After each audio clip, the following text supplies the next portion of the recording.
Good afternoon, everyone. Welcome to E6 Challenges in Dealing with Rising Tides. As a reminder, we're using Slido for asking questions. So throughout the course of the presentations, please type them in and we will be able to post them for the presenters to answer. We're going to go ahead and get started right away.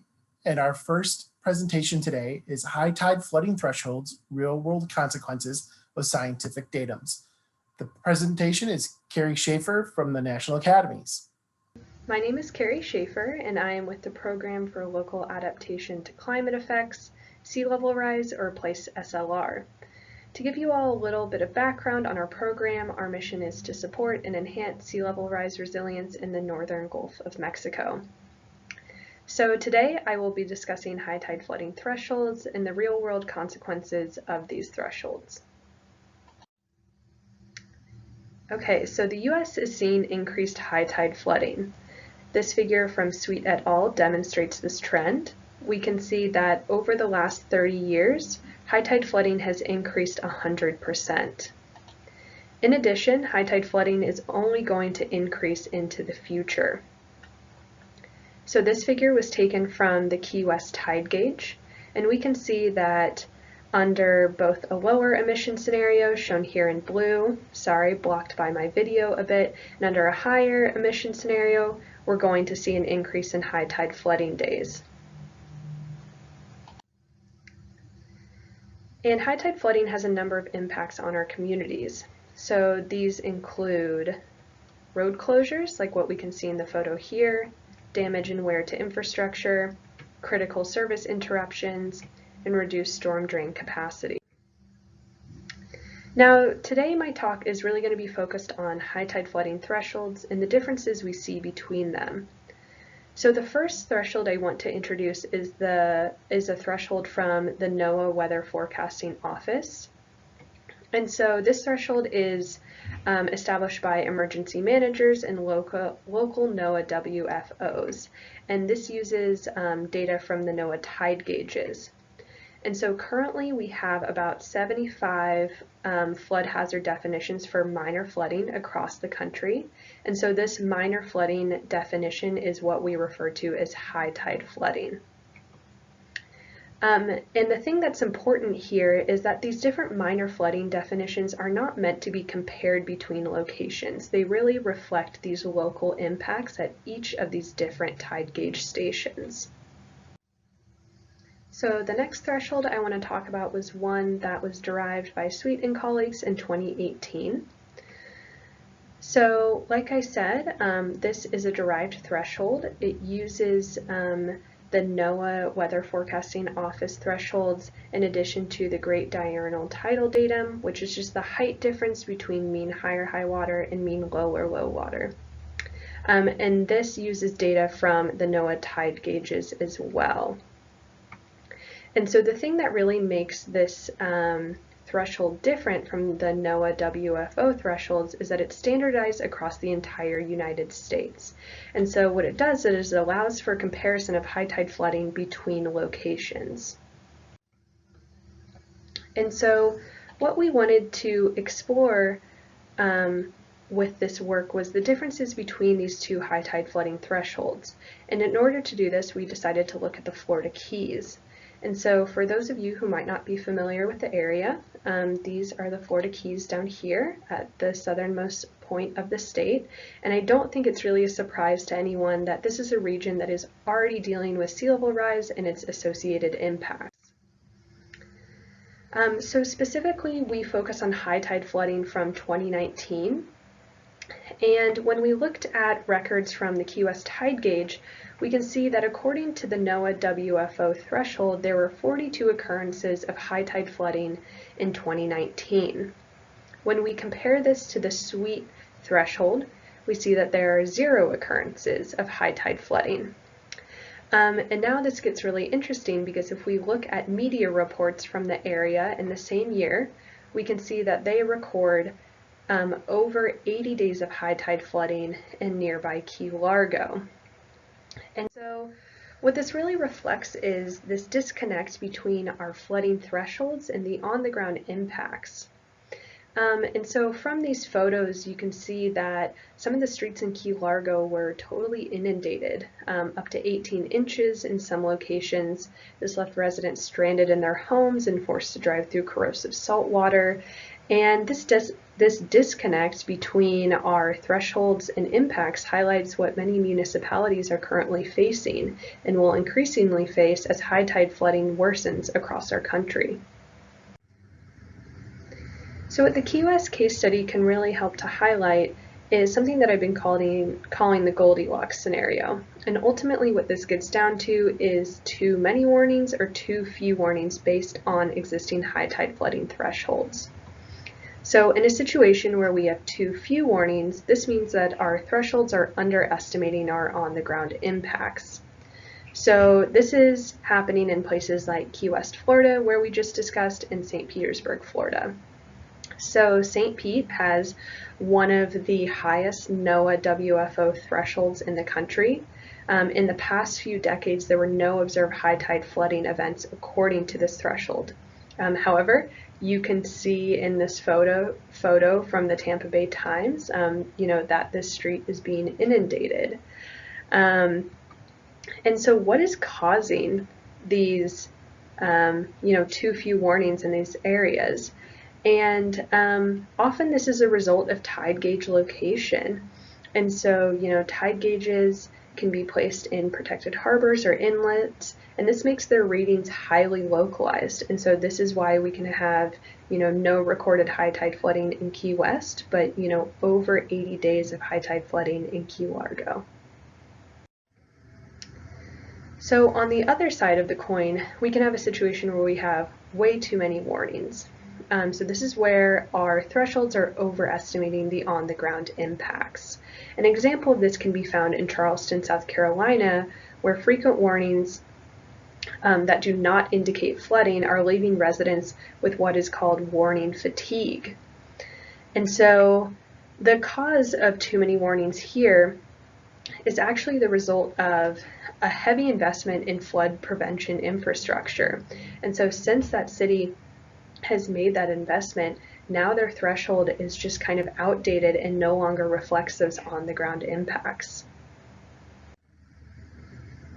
Okay, so now I want to get into why is it important that we even have thresholds that are reflecting these on-the-ground impacts in the first place?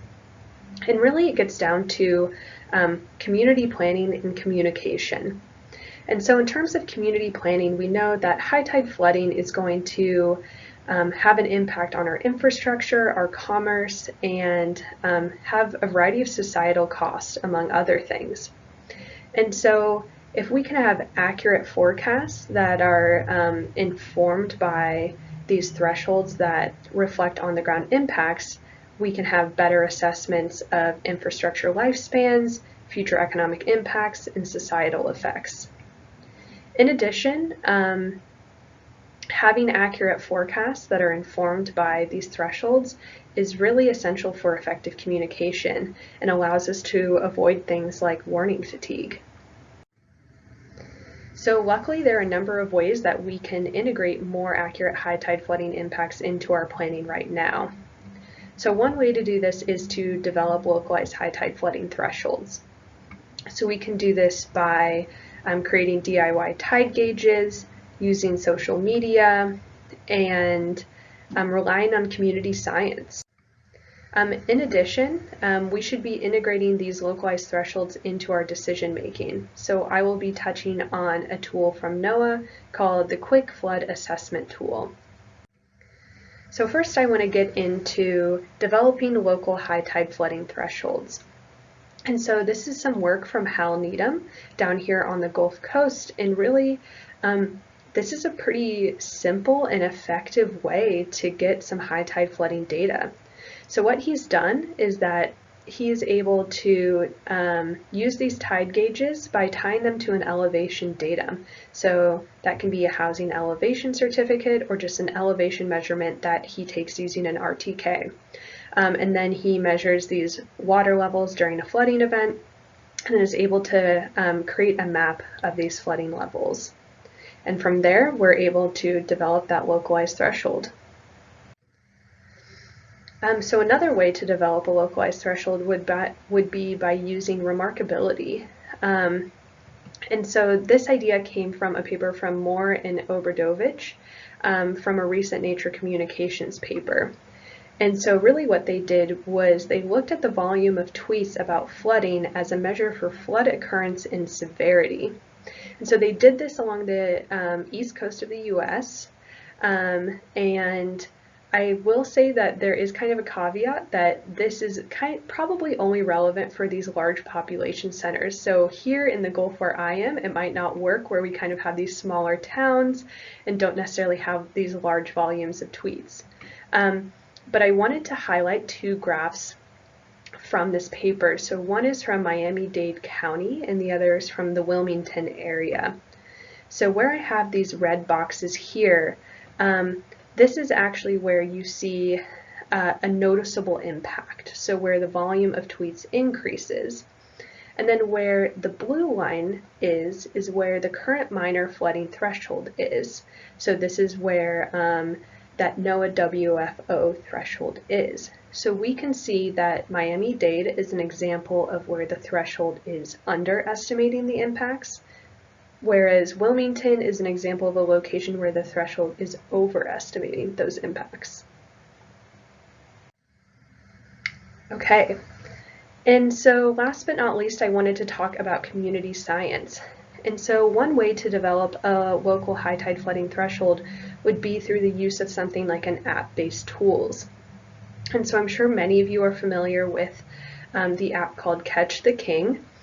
So this was developed by the Virginia Institute of Marine Science, and basically it allows people to go out and map the extent of the king tide events in this area.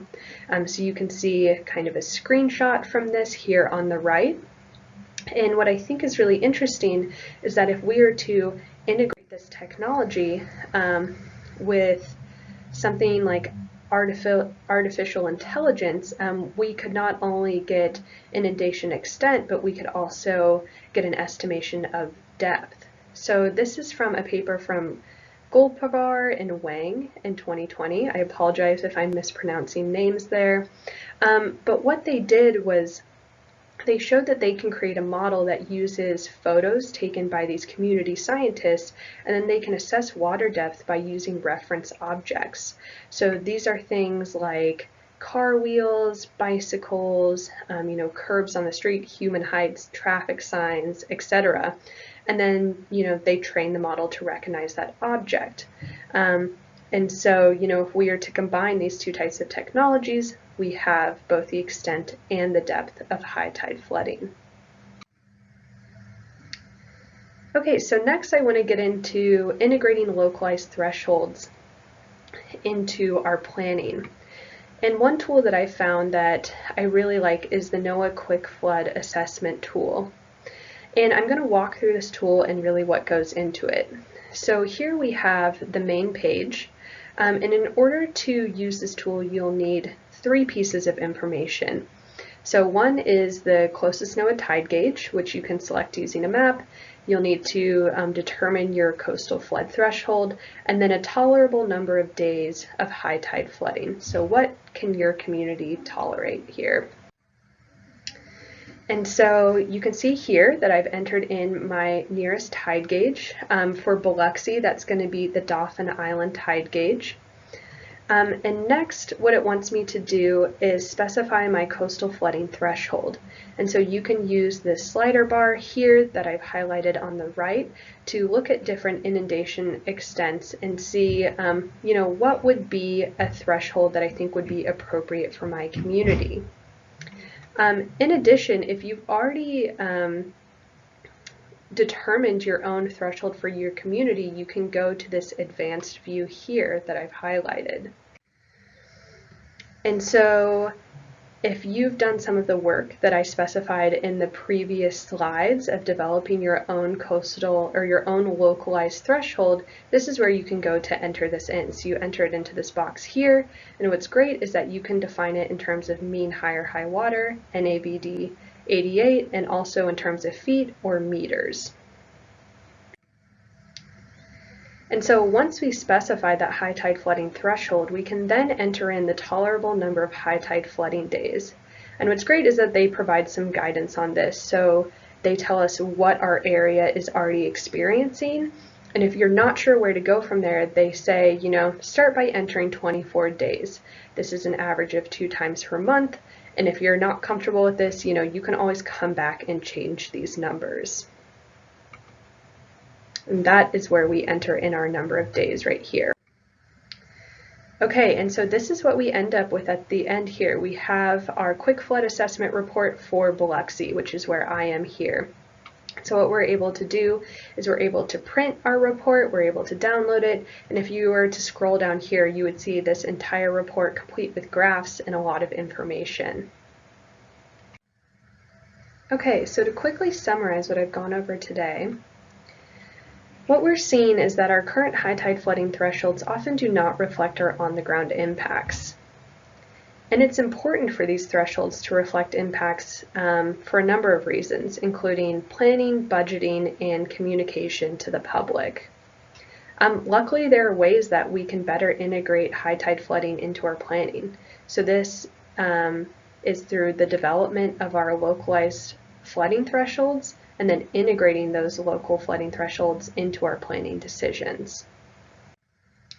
So with that, I would like to thank my co-authors. Thank you all for taking the time to listen. My contact information is here if you have any additional questions. In addition, I would like to just have a quick personal plug. I will be relocating to Seattle and don't have much of a professional network there. So if anyone would like to connect, I would greatly appreciate that. Thanks so much, and I look forward to questions.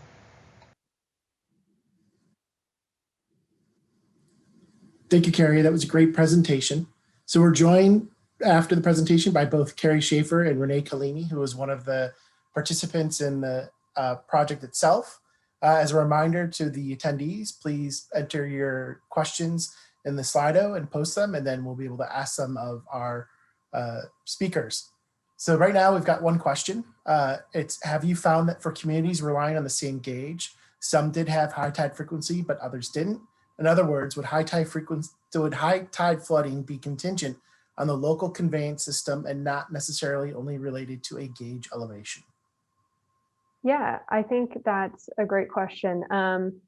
We certainly do see that. So for example, the closest tide gauge to us, the closest NOAA tide gauge would be on Dauphin Island. So there are certainly instances in Dauphin Island, and I'm sure in other locations where we see flooding in that location, but then, for example, in Mobile or in nearby Ocean Springs, we're not seeing high tide flooding.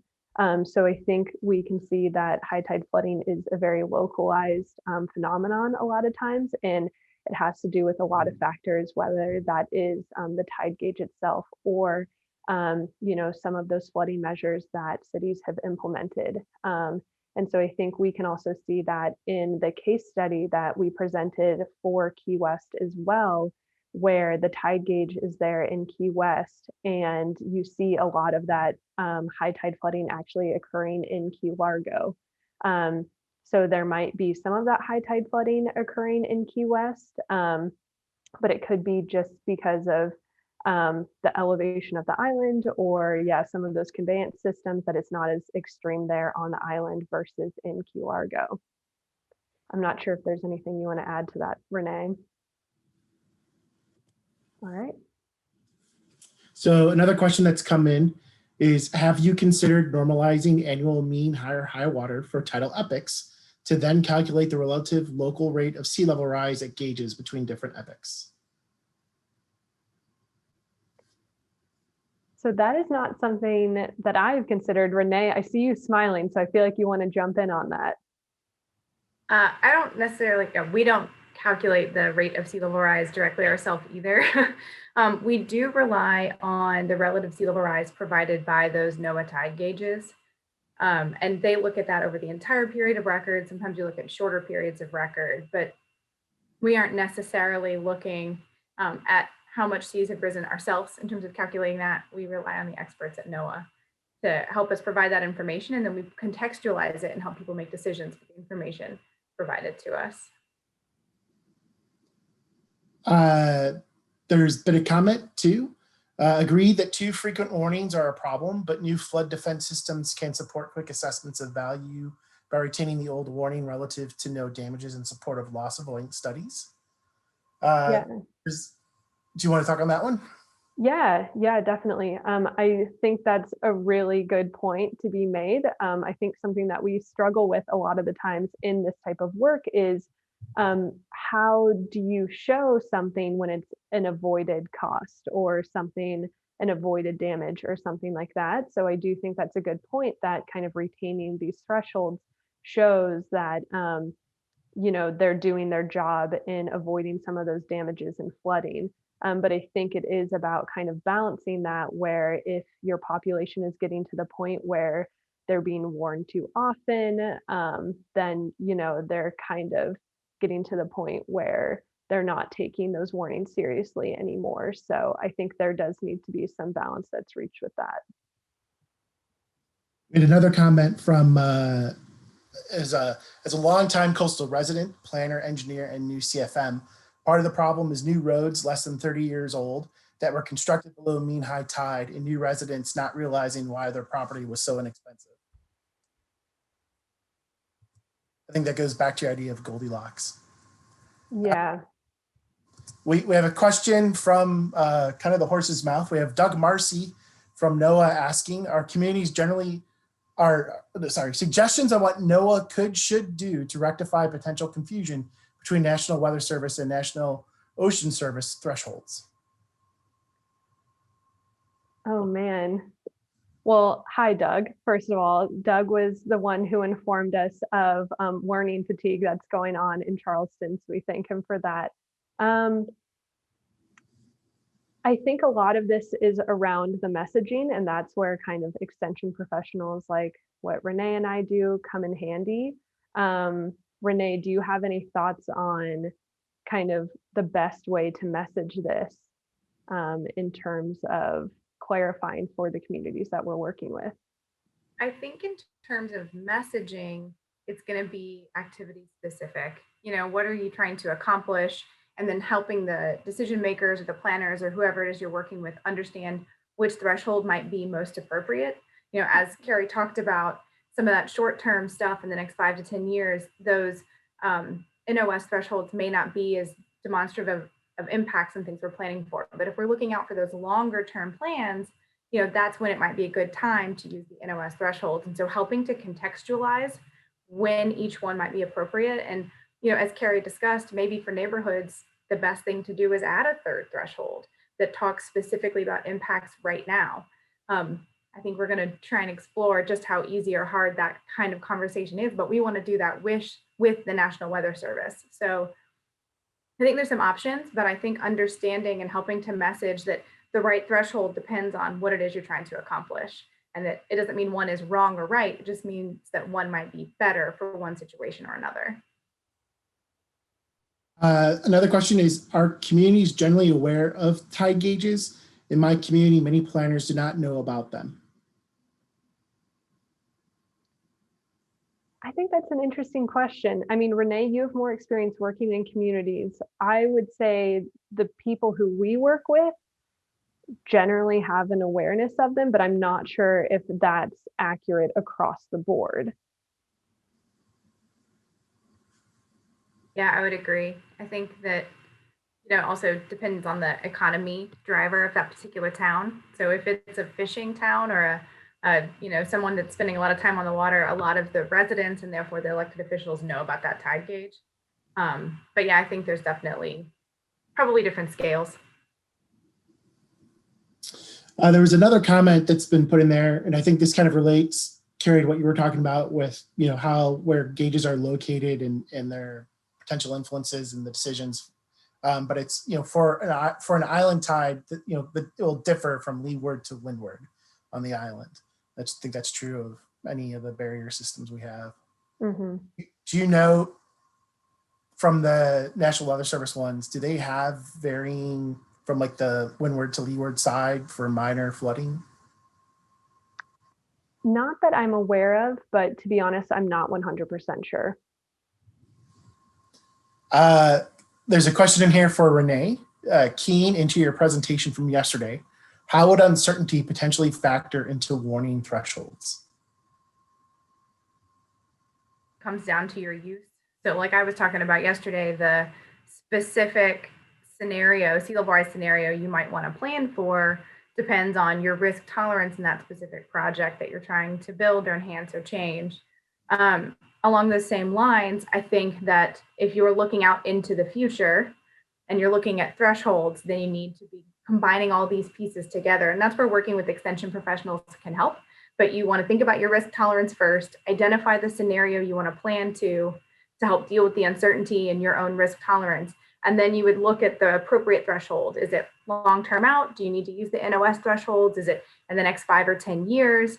So there's a lot of factors here that can be pieced together, but I think it would take sitting down and working through them sort of methodically.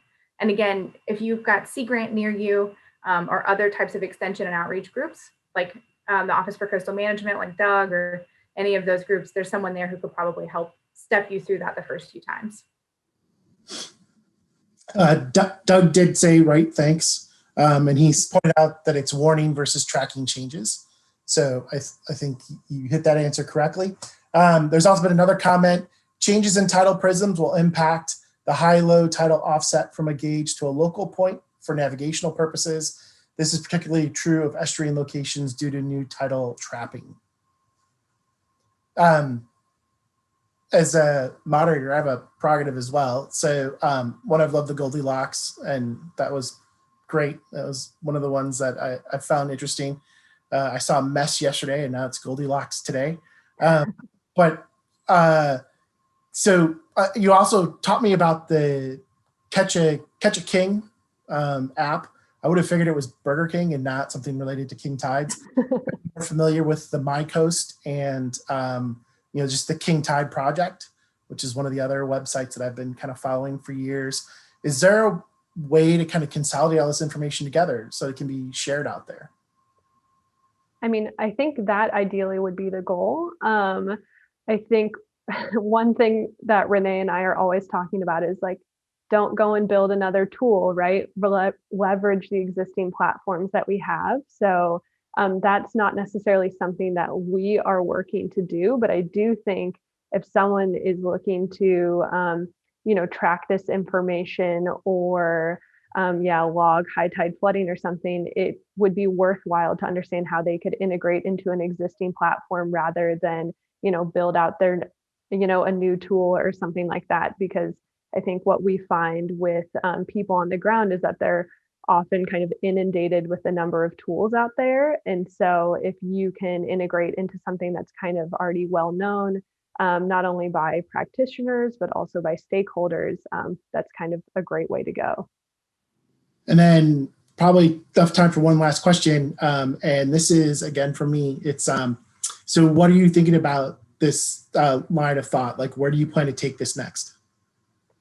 Yeah, so I think something we're interested in pursuing is, I touched on that idea of looking at or developing a localized threshold based on social media. And so the example I gave was using Twitter, and I talked about the fact that it's really only relevant in kind of these larger population centers, which we don't really have here in the Gulf Coast. But one thing that we've been toying around with is being able to use Facebook posts, and specifically looking to Facebook pages of like local leaders who kind of act as their local weathermen. So for example, the mayor of Dauphin Island is always posting on his Facebook page when they get flooding events there on the island. So we are going to see, and he'll say there's flooding on this street, at this time. And so we're going to see if in some way we could translate that information into, a local threshold for that area, and then see if we could find other similar leaders, across the Gulf, and try to develop those local thresholds and see, if there's any, kind of traction with that type of data across the Northern Gulf here. So I think that's one kind of line of inquiry we're interested in pursuing. Great. Appreciate both you guys today. I hope that we will be seeing you at a Coastal GeoTools conference in the future when you're talking about leveraging that social media. to develop high tide flooding. That'd be fantastic. But with that, we're going to go ahead and move on to our second presentation of this session. Our second presentation is multiple screens. Our second presentation is Camille Sicangco. She is with the University of Florida, and she's going to be talking about considering sea level rise and long-term infrastructure planning. What is it worth? All right. Hello, everyone. My name is Camille Sicangco, and today Renee Colini, Chase Glisson, and I are going to be presenting on how we can evaluate the cost effectiveness of considering sea level rise adaptation in long-term infrastructure planning. Specifically, we'll be looking at a case study for a wastewater treatment plant in coastal Mississippi. So getting a little bit into some of the details of what we're going to be addressing today. The first thing is just going and addressing the motivation behind thinking about sea level rise in this context and giving a bit more background for the case study in particular. Then I'll be getting into the cost-benefit analysis, methods, and results. Afterwards, Renee will take over with some additional non-monetary considerations, and we'll get into next steps and address any questions you may have. All right, so looking at the motivation behind the project. Okay, so I first want to address why we are even considering sea level rise in long-term infrastructure planning, and particularly for wastewater treatment. So as sea levels rise, we tend to experience more frequent flooding as well as extreme weather events like hurricanes, and these can in turn contribute to infrastructure failure. There are a few headlines on the right of the screen which kind of really illustrate this. For example, raw sewage flooding into bays, canals, and estuaries, as well as wastewater failure leading to evacuations of homes. So there are very real consequences of sea level rise, particularly as it relates to wastewater treatment. And it follows that future planning in coastal regions especially must take sea level rise into account if we want to have resilient communities. But of course, this does cost money, and so one of the ways that can really help us to sort through that decision-making process is using cost-benefit analysis, which can help to really clarify how we want to adapt to sea level rise as well as when we want to. Thank you, Camille. I am Chase Glisson, Engineering Director for the Jackson County Utility Authority. JCUA has recently taken on the task of planning for a new treatment facility to serve approximately 85,000 people, including the industries located in East Jackson County. The planning process is focused on consolidating 3 coastal treatment facilities frequently impacted by storm events. Considerations have included risk reduction through facility placement, mitigation against impacts from storm events, and focus on improved treatment processes to stay ahead of reduced effluent permit limits in Pascagoula and Escatawba River watersheds. The relocation project will address direct and indirect impacts from storm events, consolidation of multiple facilities, and allow for the partnering of 2 similar industries, which include the treatment industrial water systems located nearby. This will result in a leveraging opportunity, which will include improved service to customers. While JCUA is currently in the facility planning stage, we have focused on placement of the proposed facility near existing infrastructure, including customers, specifically the industrial customers with higher demands. Currently working to maximize operational efficiencies through design, and will continue to strengthen the project plan through focus on protecting our capital investment. To do so, we have worked to evaluate cost, risk, and benefit of improvements to protect the facility from storm events. Camille will now speak to the options considered and the results of this review. Great, thank you, Chase. So now we'll be getting into sort of the nuts and bolts of the methods and results of our cost-benefit analysis. So the tool that we used to conduct this cost-benefit analysis was the Economic Decision Guide software, which I'll be referring to as EDGES throughout this presentation. And this is a tool developed by the National Institute for Standards and Technology, NIST. And what it basically is an online decision support tool. And it's very focused on community resilience planning. And one of the things that's really great about it is that you can include both economic as well as non-market considerations. Another great thing about the tool is that it is intended for use by both economists and non-economists. So pretty much anyone involved in community resilience planning can learn this tool rather quickly and employ it to help in that process. So here's just a quote from their website that I really like, just sum things up pretty nicely. That EDGES is designed to support those engaged in community-level resilience planning, including community planners and resilience officers, as well as economic development, budget, and public works officials. It provides a standard economic methodology for evaluating investment decisions required to improve the ability of communities to adapt to, withstand, and quickly recover from natural, technology, and human-caused disruptive events.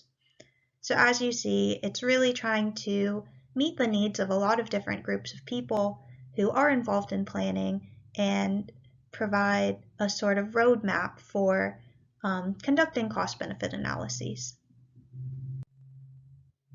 All right, so when we do get into EDGES, one of the first things you have to do is set some initial assumptions for your design. And so what we did is we went ahead and assumed there would be a 50-year design life, so stretching all the way from 2030 to 2080.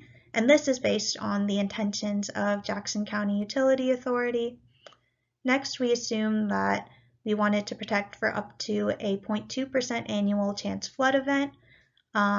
This is because the facility itself falls partially within the 500-year floodplain, and Jackson County Utility Authority really did want to take that into account. We also wanted to consider up to 6 feet of sea level rise, again based on the preference of Jackson County Utility Authority and the projections of sea level rise in the area. And lastly, we went with a 7% discount rate, which is typically standard for these sort of long-term infrastructure projects. So the process of conducting the cost-benefit analysis really started with first defining our alternatives. In this case, it was a protective berm which was built to the current flood levels versus a berm which would account for sea level rise in its construction. Next, we went ahead and gathered inputs for EDGES. So these were essentially the costs associated with building the berm, as well as any repair and maintenance costs that might be associated with flooding. Afterwards, we analyzed sea level rise projections so that we could predict how each berm would perform. So essentially, for each of the flood levels we considered, which were the 1%, 0.4%, and 0.2% annual chance flood events, we essentially analyzed if and when each berm would fail over time. Next, we adjusted our benefit values based on the event probabilities and EDGES, so this is just a calculation that the program itself does. And then finally, we conducted our cost-benefit analysis and analyzed our results. So the two berm alternatives I mentioned are what we will refer to as the short berm and the tall berm. So the short berm would be built 21 feet above NAVD 88, and this accounts for a 0.2% annual chance flood, so the 500-year flood as it's also called, under the initial conditions. So right now, how tall would you have to build a berm to protect against that 0.2% annual chance flood? What this berm design doesn't do is consider sea level rise, as well as its associated effects on storm surge and related changes. The tall berm, in contrast, would be built to 25 feet above NAVD 88, and this accounts for a 0.2% annual chance flood throughout the planning horizon. So all the way to 2080, it would protect even up to that 0.2% annual chance flood event. This berm design considers up to 6 feet of sea level rise, as well as associated effects on storm surge and other changes.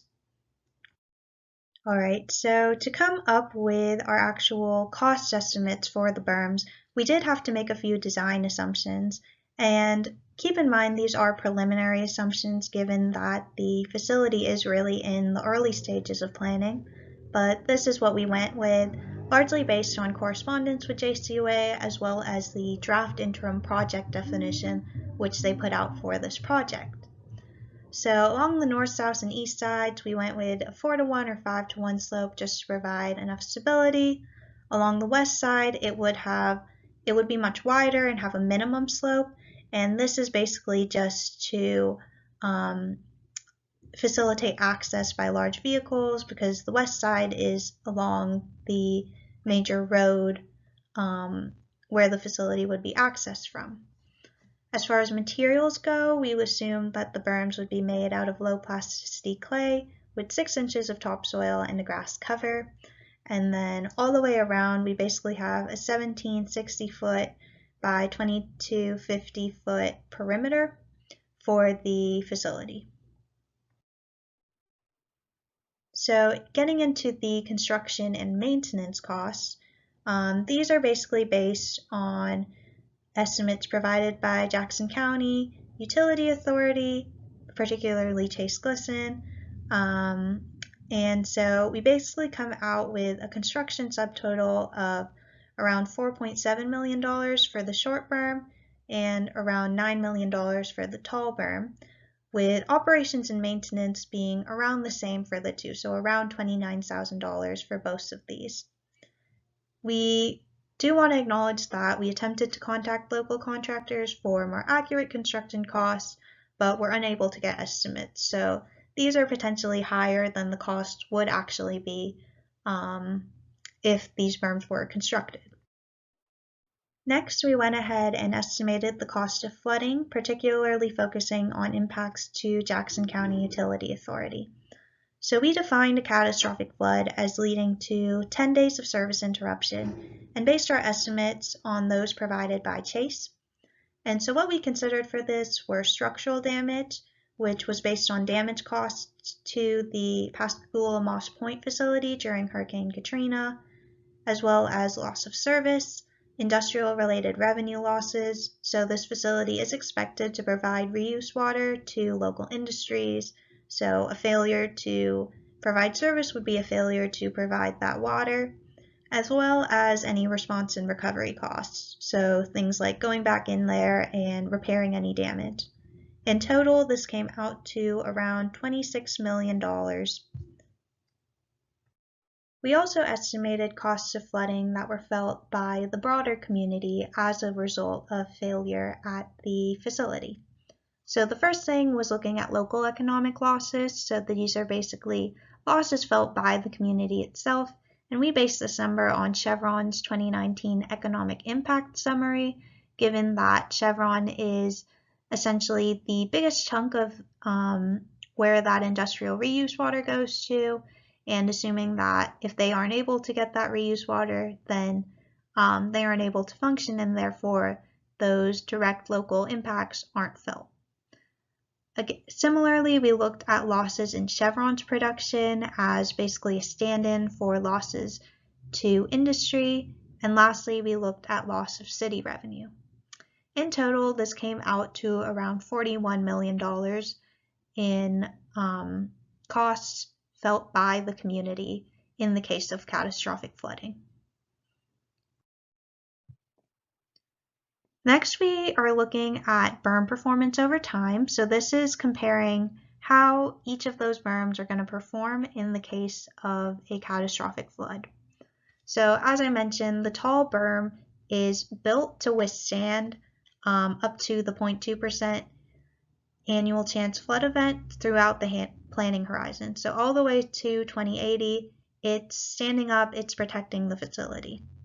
The short berm, in contrast, stops protecting against the 0.2% annual chance flood event by 2050, the 0.4% annual chance flood around 2065, and the 1% annual chance flood by 2070.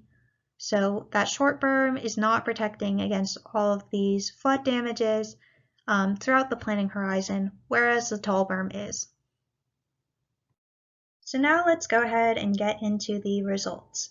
So these numbers are basically compiling the outputs for the 0.2%, 0.4%, and 1% annual chance flood events. And specifically what we're looking at for our parameters are net present value, which is essentially an indicator of how much a berm would be worth in today's dollars by compiling all costs and economic benefits. So what we're really looking at here is we're looking for a positive number to indicate that a decision would be cost effective. Then we also are taking a look at benefit to cost ratio, which is exactly what it sounds like. So if BCR equals 1, that would indicate that benefits equal costs, whereas a BCR greater than 1 would indicate that benefits exceed costs and vice versa. We're considering these parameters both with community benefits and without. So by community benefits, what I mean are avoided costs associated with flooding that would be felt by the broader community rather than JCUA itself. So things like avoided losses of city revenue, like I mentioned earlier, that's basically what we mean by community benefits. So for both the short berm and the tall berm, with community benefits, net present value and benefit to cost ratios indicate that these would be cost-effective decisions to make. Without community benefits, the short berm does still have a positive net present value and high BCR. For the tall berm, however, the net present value does become negative, but the benefit to cost ratio is still greater than 1. So overall, it seems that building a berm, building flood protection, is a cost-effective decision in the long run. Hey everyone, this is Renee Collini. I'm going to transition now and talk about non-monetary considerations. These are things that we thought were worth considering, but we couldn't necessarily quantify for inclusion in the benefit cost analysis. This includes, to kick us off, insurance. And there's a lot of things to consider around insurance. The first is availability. Can you even get insurance? We saw after the 2004-2005 hurricane season that insurance just went away, or it was going to, and there's a lot of work done to make sure that availability of insurance even existed. And there's programs out there such as Smart Home America that sort of came up, in the Fortified program that helped make sure availability existed. But as flood conditions change, availability of insurance will also change. Affordability is another one. Insurance rates continue to increase. Again, if you look back at that 04-05 hurricane season, for commercial properties, there was a 200 to a 300% increase in insurance rates. We also see right now with Risk Rating 2.0 rolling out that the rates of insurance will reflect actual risk. And if you are taking measures to protect your property, such as with that tall berm, it will sustain lower insurance costs over time because you will have flood protection, versus the short berm over time will lose its effectiveness and therefore will likely see an increase in insurance. Another thing to consider are the impacts of the hurricane itself on a wide variety of things. For example, your ability to recover as an independent organization or institution, all of your support resources, but also the support resources for many, many partners surrounding you will be destroyed. And so you may have existing MOUs, but there's no guarantee that the entity you have an MOU with won't be in the line of fire too, which could lead to very long wait times around supplies and resources, which delays getting things back up online. The people that JCUA told us about how they had to wait, I think it was 1 or 2 weeks to get chlorine tablets, and those were brought in on a truck from Santa Rosa County, Florida. So imagine 2 weeks, no chlorine. That's just one example of things they didn't have. And that sort of underlies the point that in order to recover at all, to move forward in any capacity, you'll be reliant on outside volunteers and resources. I know that it took support from the National Guard to help lay some of the most critical mains for JCUA after the hurricane. This gets back to also, you're minimizing, when you have flood protection, any amount of time where there's reduced functionality in these very stressful post-disaster conditions. You think about how you might adapt or adjust or respond if there's damage sustained, but are you imagining that in a place where there's no power and there probably won't be power or any other supplies for extended periods of time? Again, if you only have to worry about fixing things outside of your direct facility that isn't protected by the berm, then you're able to get things moving and treated faster if the facility is in place. And just to kind of underscore that point, in terms of reduced functionality, it's not just about treating wastewater, but if you have this area that's protected, trucks, supplies, tools, all of those things are available to be used to repair outside of the berm. And then the last thing are the workforce impacts that I wanted to touch on. There are for sure health and safety risks. There were lots of descriptions of sludge overflows, electrical hazards. There wasn't potable water on site for the people that were working, and they were working in the August and September heat, 12 plus hours a day for 7 days a week. Their homes were in various shapes of fully destroyed to damaged, with family members they were worried about or staying with them. We're talking about extreme mental and physical fatigue. And again, it's sustained for at least a month this way. There was no power in that part of the state, and for, I think it was something like 28 to 30 days. So keeping all that in mind, this has serious impacts on your workforce that could be somewhat mitigated if the main place, the actual facility itself, is intact, and again, all those supplies and support resources are there and ready to go. So in summary, the key takeaways from our analysis were that building a berm is cost effective. It's better than the alternative of not having one. Right now, the shorter berm is slightly more cost effective, but that, as we showed, could change very easily if some of these things we couldn't quantify were considered, or if there were other ways that we could adapt and build this berm that might be more cost effective.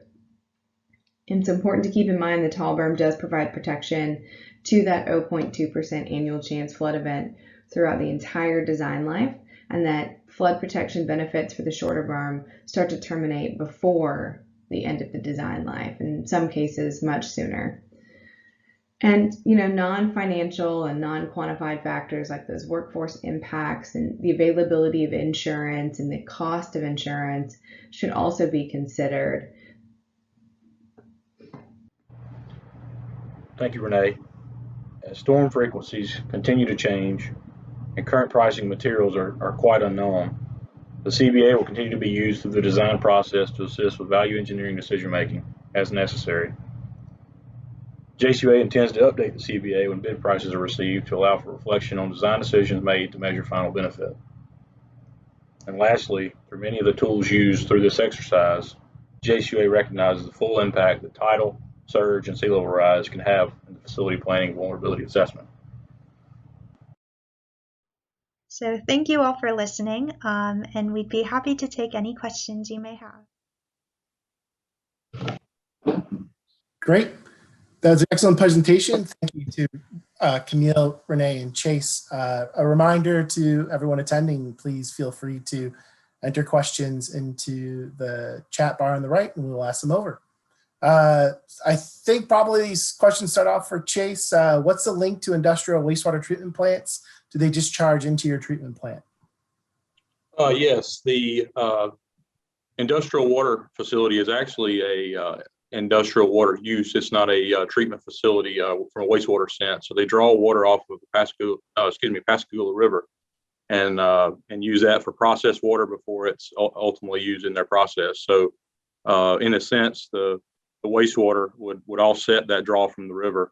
So the three plants would be consolidated into one facility to offset about a 15 MGD discharge or demand, if you will, that goes to these industrial facilities. The benefit is that the plant will be placed in a general vicinity to the industrial. So now that not only will we offset their industrial water demand, we'll also give a means of tying into their wastewater, as currently those wastewater discharges are permitted through DEQ, so we could reduce those discharges to the bay or the ocean, if you will. There was a second question, probably goes to you, Chase. Berm bottom width would be significant. Any right-of-way or property acquisition? We're currently in about 30% design on this facility, so we hadn't quite made it to a value engineering, stance. But yes, there will be additional property considerations Right now, we're targeting in the range of between 200 and 400 acres, depending on what the final treatment approach is decided. And obviously, that'll dictate the footprint. So the footprint, as far as what the berm will help protect, we'll kind of settle on that property needs here as we work through probably the next year to 2 years of that design. I'll stick with you with the next question. Is there anything that you think other utility authorities could learn from your experience with this project, or that floodplain managers could consider in their work? Oh, that's definitely yes. I don't think from an infrastructure impact, anyone fully has a handle on just how much impact there is, direct and indirect. So taking note of these opportunities and continuing to try to provide as much data to the experts such as Renee and Camille working on this, so that we can get a product out that helps us learn as we go, so that we're not learning after the fact, and hopefully we can stay ahead of these impacts in the future. Camille, a question for you is, what are the next steps with this analysis? Yeah, so as Chase mentioned, there are the design isn't fully completed. So, as that happens, we'd be happy to work with JCOA to kind of update the numbers and help them along. But for the most part, we have prepared a report for JCOA's use themselves and are hoping to move on to integrating this into a journal publication. Camille, I have a question for you with respect to the use of the edges. Did you look at other BCA methods that are out there, or did you what made you go down that path of going with NISTs? Yeah, so Renee is actually the one who kind of pinpointed edges as a good tool to use. It is like an early tool, so it was exciting to kind of be one of the first users and be able to make some recommendations for the people who designed the tool. But that wasn't really my decision. What have you learned from this process? I think it's been very interesting for me as someone who isn't necessarily an economist to kind of see how to integrate those numbers, but then also see, as I mentioned, there were some, and as Renee mentioned, there are lots of factors that you can't necessarily quantify the same way and as easily as others. So it's interesting to see how you kind of balance that and communicate that effectively. Great. There are no other questions have come in so far. We've got a couple of minutes if people are interested. Camille, what do you see yourself doing next after this? So not from an actual work platform, because you're an undergrad student, correct? Mm-hmm. Yes, I'm a senior at UF right now. So where do you want to go? What is of interest to you? Yeah, so I'm actually planning to go on to a career in plant ecology, but for me, a big part of what I want to do is in that work is be able to integrate some of the more human aspects of sort of the relationship between ecology and the environment and communities. So I think this was a great experience to see how you kind of build those relationships with communities and consider that sort of interface. Great. Well, I think that's probably about it. I appreciate you guys being able to present and take questions today. So we're going to go ahead and move on to our final presentation. So our final presentation today is by Gabe Lederman with Wapro, and he will be presenting on Staying Dry with Rising Tides, a case study of Miami Beach. Hello and good afternoon. My name is Gabe Lederman with Wapro Inc. and welcome to our presentation, Staying Dry with Rising Tides, Miami Beach. Today's presentation will focus on some of the stormwater solutions that have been implemented in Miami Beach, Florida, to assist in managing their stormwater in an increasingly challenging environment. Miami Beach is located on a variety of natural and man-made barrier islands between the Atlantic Ocean and Biscayne Bay in Southeast Florida.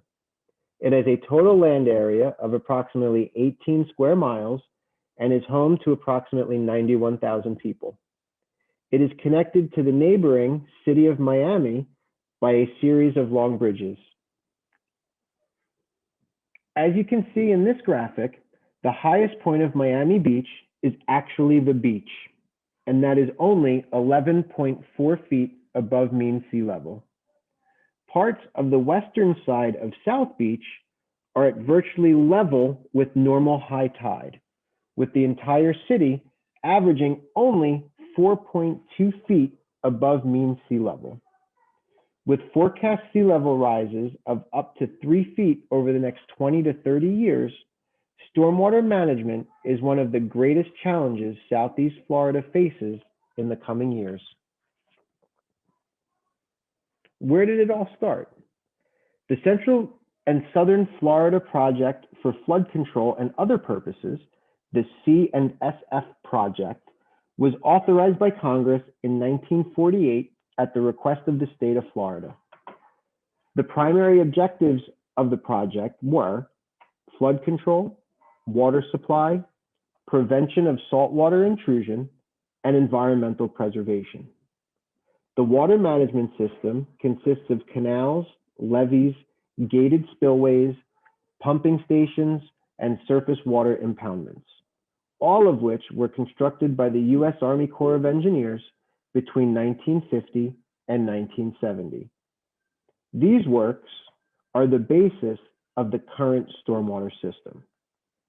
Traditional sea level rise and storm mitigation measures, including seawalls and dikes, such as those in the Netherlands and New Orleans, may not work in South Florida due to the porous nature of the ground and the limestone beneath the surface.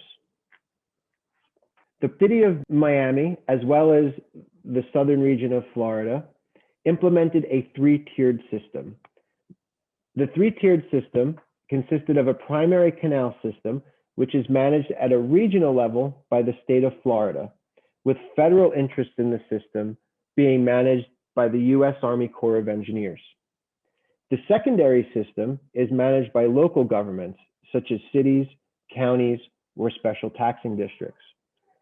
This secondary system accepts runoff from individual residential communities or light commercial and agricultural areas and convey that water to the primary canal system.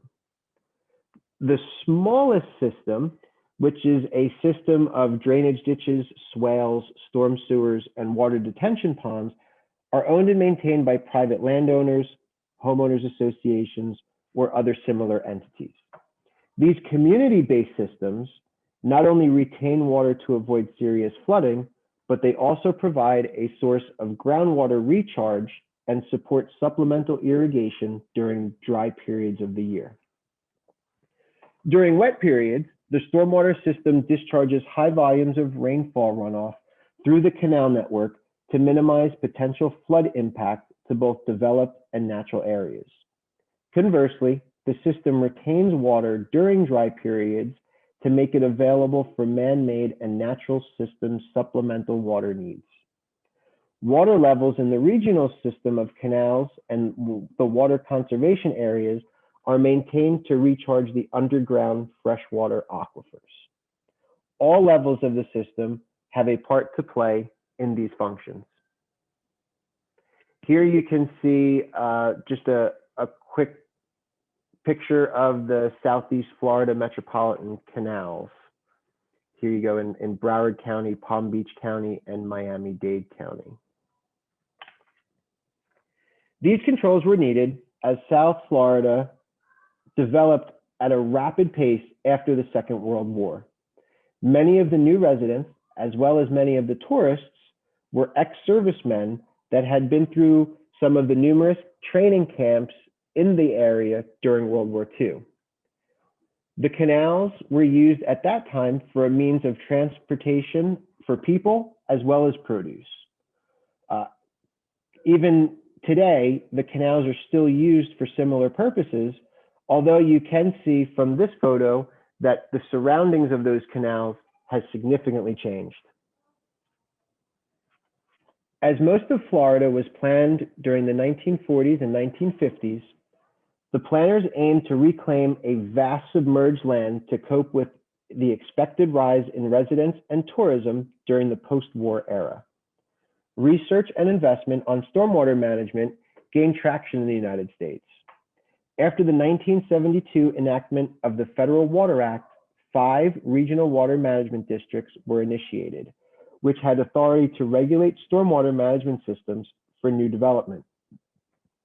As you can see in this slide, which shows the assumed urban areas, and now you can see from the yellow being what was going to be assumed as an urban area to the area to the right of that, to the left of that, where you can see that which was supposed to remain as agricultural and dairy, you can see all of the urban development there as well. These systems were intended to deal with the increased rainfall runoff originating from impervious surfaces in new developments, mainly by constructing storage ponds to attenuate flood flows.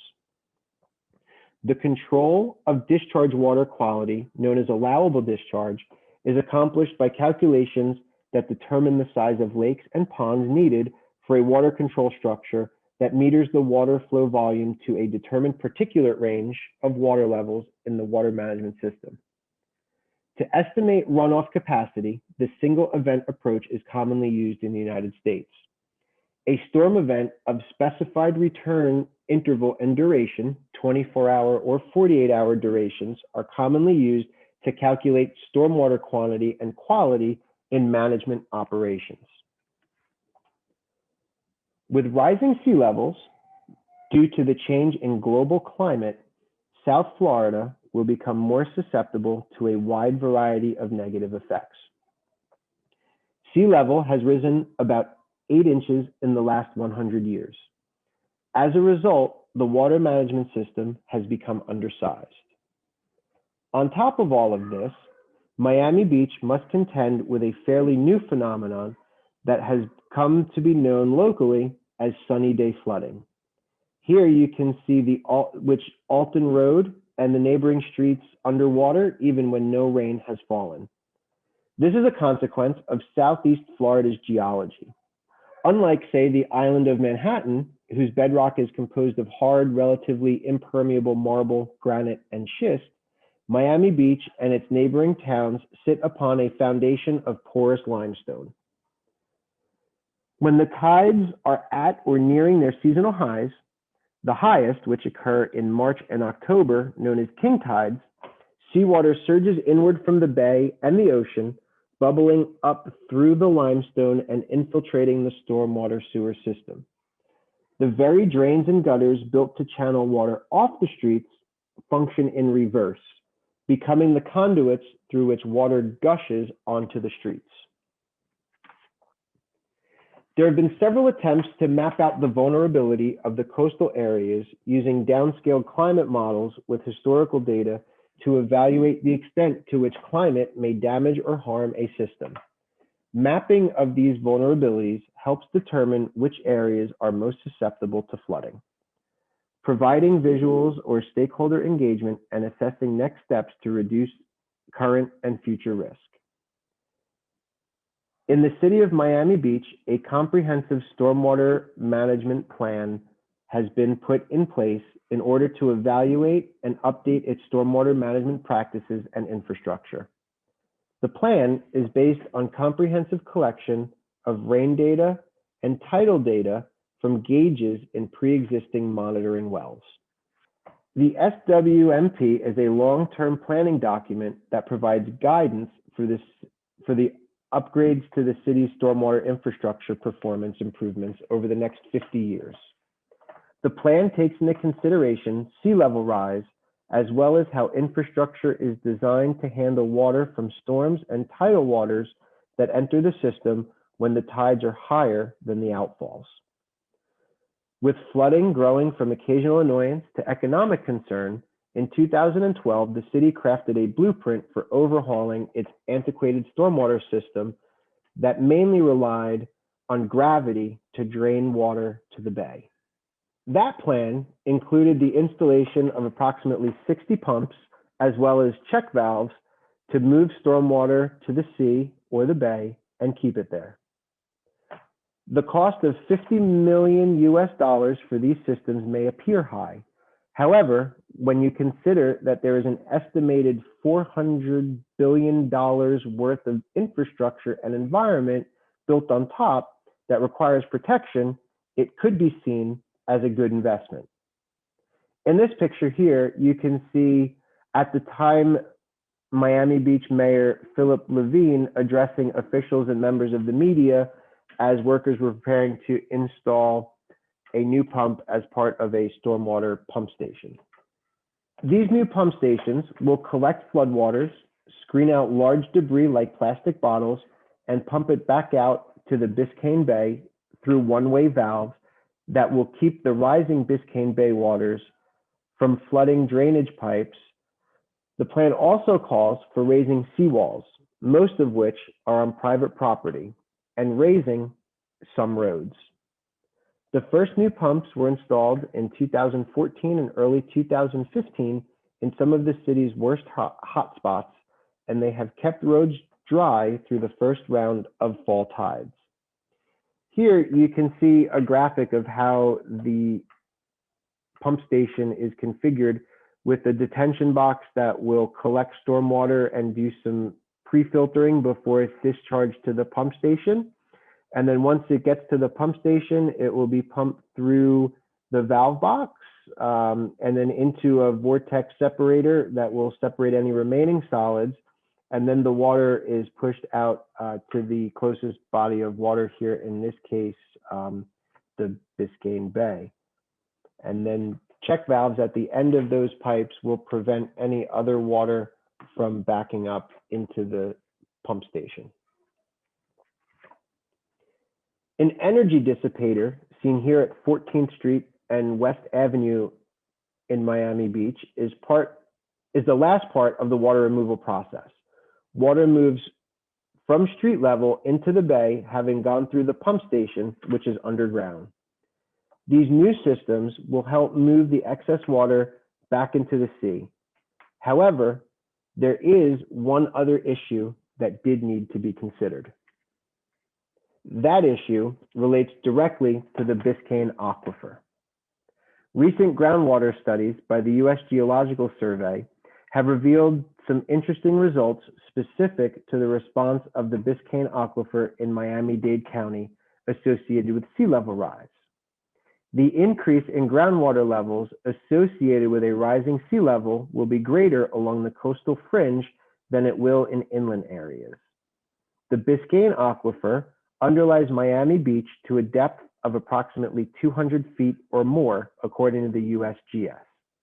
The groundwater in the Biscayne Aquifer is unconfined and will likely fluctuate in direct response to variations from precipitation and sea level rise. This fluctuation occurs as the underlying ground consisting of porous limestone, which allows water to flow freely.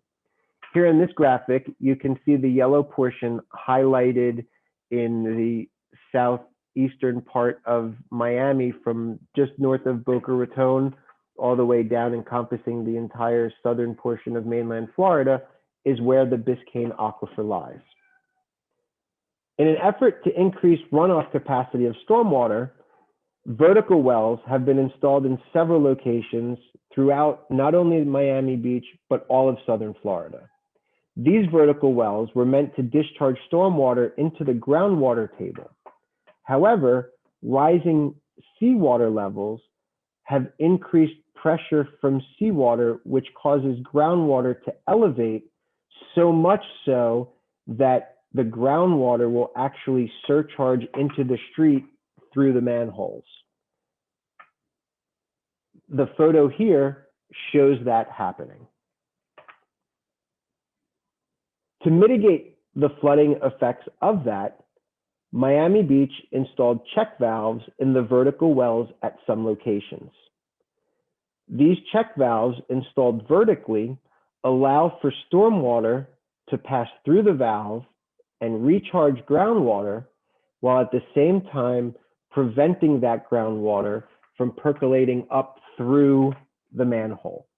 The basket that you see there on top of the check valve is there to provide some sort of screening so that debris does not pass through the valve.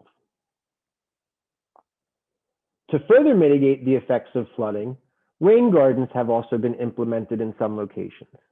These rain gardens will allow for water to slowly percolate down into the existing stormwater system. Check valves have been installed in some of the outlets of these rain gardens to prevent salt water from backing up into the street, as well as from damaging the native plants in the rain gardens.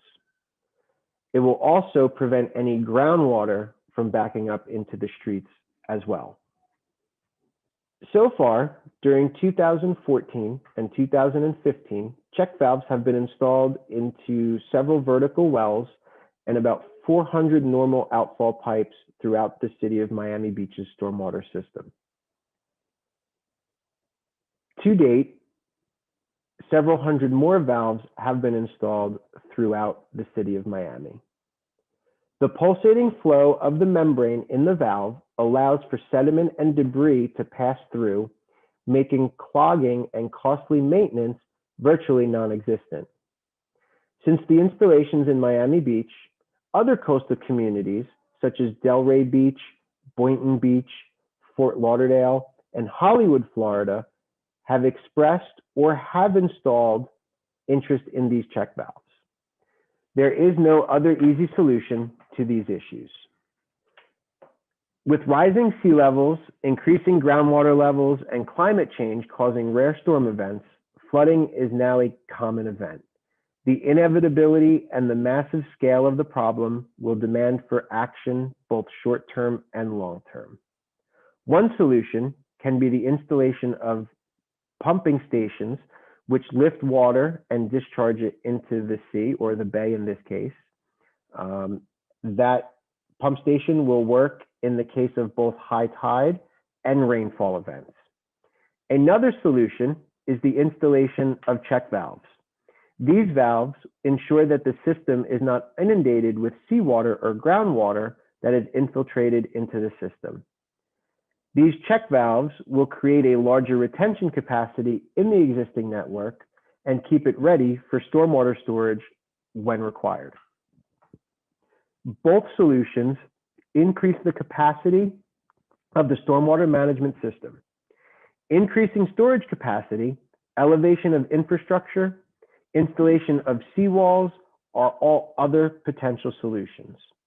One thing that is certain is that it will take a combined approach on a number of fronts, and there is no one-size-fits-all solution to a growing problem. By implementing one solution, you may not get the desired effects, but when you are able to implement a variety of solutions to mitigate flooding issues, your results are going to be greater. And with that, I'd like to conclude my presentation and open the floor for any questions.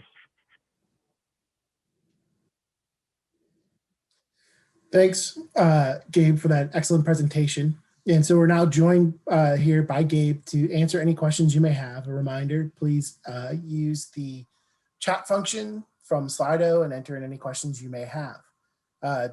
We do have one right now, Gabe. Does the plan address changes in materials that might be needed because of exposure to salt water during high tides?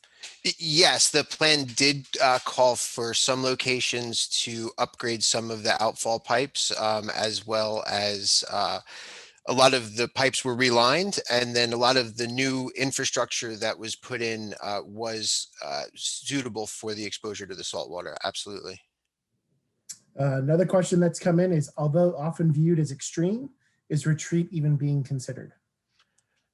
At sometimes they do, but that was not something that we were involved in when this project was going on.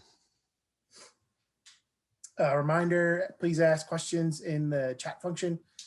Gabe, one of the ones that I have is just where do you find it best to get involved with the overall projects? Is it as part of the design, or is it later on once when you're trying to figure out where your systems make the most sense being placed?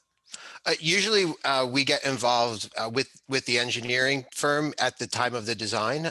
This way, we can assist in the best placement of certain components of the stormwater system to allow for the highest system storage capacity and the best possible locations to allow for the most amount of drainage of the stormwater through the system. So we always like to get involved when engineering is happening. And then what did you guys encounter as part of this Miami project? Like, what were the greatest challenges you had in trying to get the entire project implemented? Aside from funding, which obviously is a problem everywhere, a lot of the existing infrastructure, the pitch was very shallow. We had to deal with very shallow infrastructure, outfall pipes that were already submerged when we were doing the project. So, you know, there were a lot of those elevation problems that come into play. Someone has just asked, you said the valves are not being affected by debris. What about growth, i.e. barnacles or other marine life? No, we don't see a lot of barnacle growth on the actual functioning membrane of the valve because of the fact that the material of the valve doesn't allow for the barnacles to actually stick to the membrane of the valve. Where we do see a bit of growth is on the actual housing of the valve. However, when the valve does open, the rush of water tends to keep the barnacles at bay. A question that's been asked is, how would you deal with an intensive rain event with a high tide that causes the check valves to be closed? Well, since the check valves do operate on differential pressure, as long as the upstream pressure is higher than the downstream pressure, the valves will still open even when they are submerged. However, when there is a higher tide and there's more pressure on the tidal side, then you will have to wait for the tide to retreat a little bit before the valves will open to allow the water to flow out.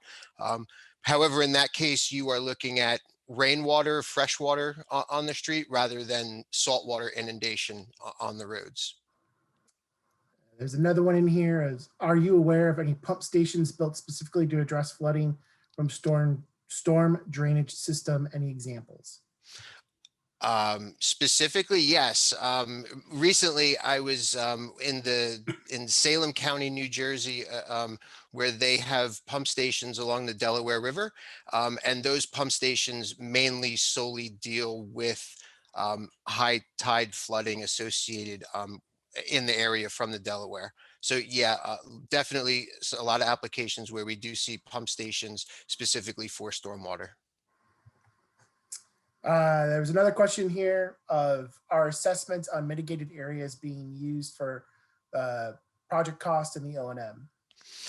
Yes, we do have done some in-house estimating of project cost and then overall operation and maintenance, looking at the scenario of a municipality, say doing some small projects on their own versus what putting something out to bid and having a contractor do that work and what the cost analysis would be at that point. We have done some of those analyses on other cities where we've done.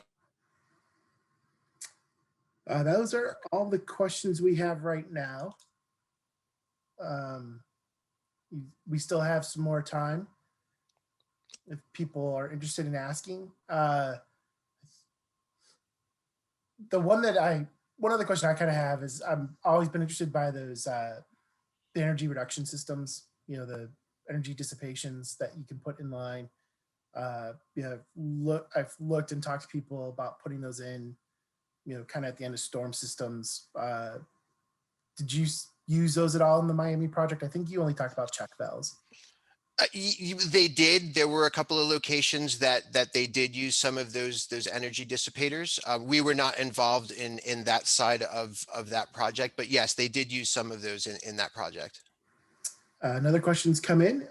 Can the check valves be operated manually?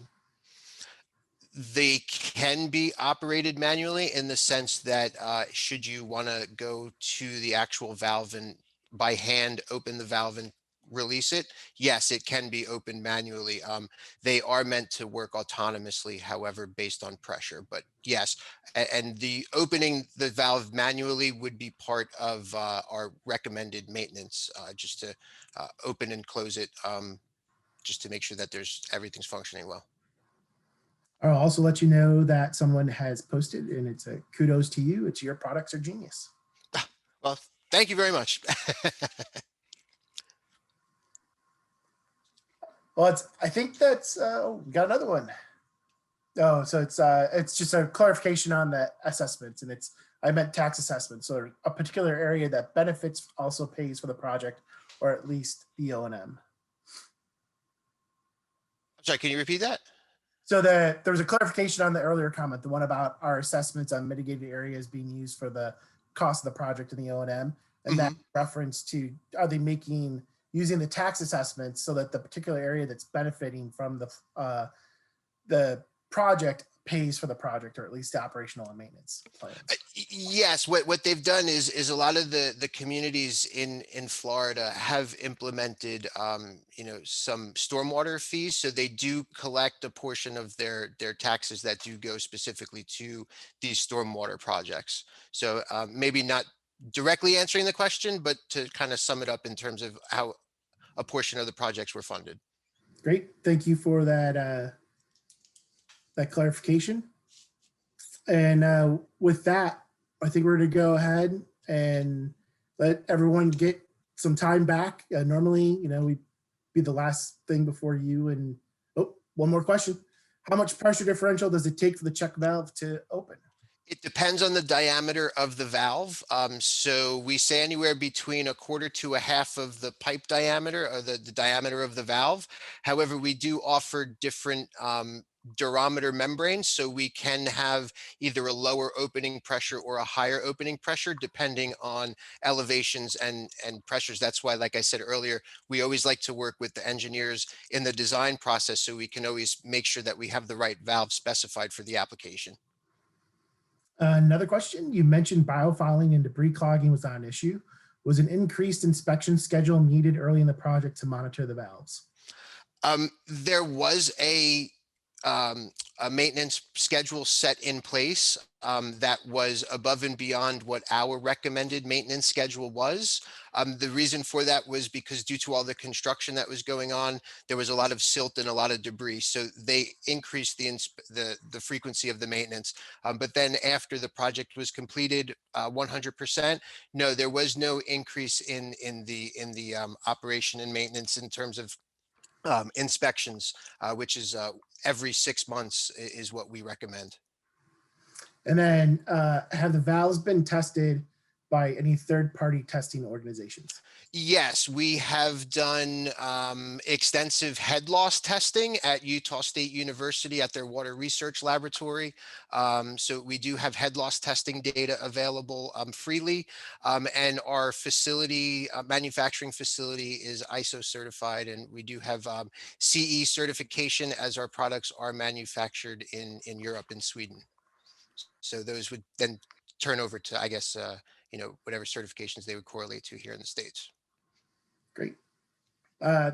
Well, one final thank you to all of our speakers, to Carey and Renee and Camille and Chase and Gabe, and thank you to everyone who attended and asked these great questions. Please remember to come back at 3:30 Central Time for the F sessions, and that there will be trivia tonight. And I apologize if somehow you end up with me as one of your teammates randomly. I'm not good at trivia. But anyways, thanks everyone. Have a great day. And please join back later. Bye now.